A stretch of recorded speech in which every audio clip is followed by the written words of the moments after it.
ಸವಿತಾ ಸಮಾಜ ಜಮಲಮ್ಮ ದೇವಿ ಸೇವಾ ಟ್ರಸ್ಟ್ ನೂತನವಾಗಿ ಅಸ್ತಿತ್ವಕ್ಕೆ ಬಂದಿದ್ದು, ಅಧ್ಯಕ್ಷರಾಗಿ ಬಿ ವೆಂಕಟೇಶ್, ಕಾರ್ಯದರ್ಶಿ ಚಂದ್ರಶೇಖರ್ ಮತ್ತು ಖಜಾಂಚಿಯಾಗಿ ಸತೀಶ್ ಅವರು ಆಯ್ಕೆಯಾಗಿದ್ದಾರೆ.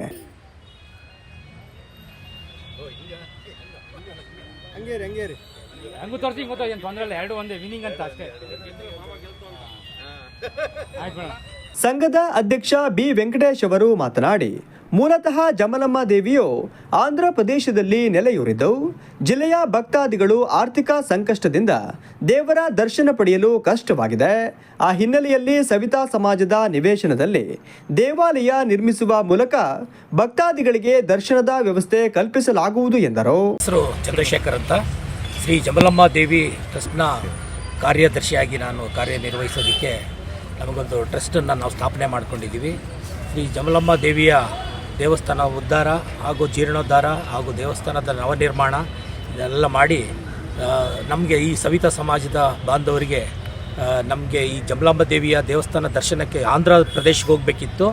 ಅದನ್ನು ನಾವು ಅಷ್ಟು ದೂರ ಪ್ರಯಾಣ ಬೆಳೆಸೋದು ತುಂಬ ದೂರ ಪ್ರಯಾಣ ಆಗಿರೋದ್ರಿಂದ ನಾವು ಇಲ್ಲಿ ಚಿಕ್ಕಮಗಳೂರು ಜಿಲ್ಲೆಯ ಎಲ್ಲರಿಗೂ ಸವಿತಾ ಸಮಾಜದ ನಾಗರಿಕರಿಗೆ ಅನುಕೂಲ ಆಗಲಿ ಅಂತೇಳಿ ನಾವು ಇಲ್ಲೇ ಒಂದು ದೇವಸ್ಥಾನ ನಿರ್ಮಾಣ ಮಾಡಿ ಆ ಸಂಬಂಧಪಟ್ಟ ಎಲ್ಲ ಕಾರ್ಯಕ್ರಮಗಳನ್ನು, ಪೂಜಾ ಕಾರ್ಯಕ್ರಮಗಳನ್ನ ಇಲ್ಲೇ ನೆರವೇರಿಸಬೇಕಂತೇಳಿ ತೀರ್ಮಾನ ಮಾಡಿ ಈ ಟ್ರಸ್ಟ್ನ ಸ್ಥಾಪನೆ ಮಾಡಿ ಈ ಒಂದು ದೇವಸ್ಥಾನದ ನಿರ್ಮಾಣಕ್ಕಾಗಿ ಪಣ ತೊಟ್ಟಿ ಈ ದೇವಸ್ಥಾನ ನಿರ್ಮಾಣವನ್ನು ಪ್ರಾರಂಭ ಮಾಡಿದ್ದೀವಿ.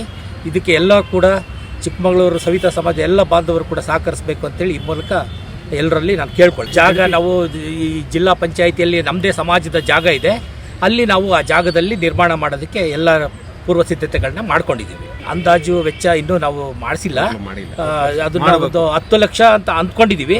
ಅದು ಅಂದಾಜು ವೆಚ್ಚ, ಅದರಲ್ಲಿ ನಾವು ಮಾಡ್ಕೊಂಡು 10 ಲಕ್ಷದ ಒಂದು ವೆಚ್ಚದಲ್ಲಿ ಈ ದೇವಸ್ಥಾನದ ನಿರ್ಮಾಣ ಮಾಡಬೇಕಂತೇಳಿ ತೀರ್ಮಾನ ಮಾಡಿದ್ವಿ. ಈಗ ಸಾರ್ವಜನಿಕರ ದೇಣಿಗೆನ ಪಡ್ಕೊಳ್ಳೋದು ಮುಖಾಂತರದಲ್ಲಿ ಪ್ರಾರಂಭ ಮಾಡ್ತಾ ಇದ್ದೀವಿ.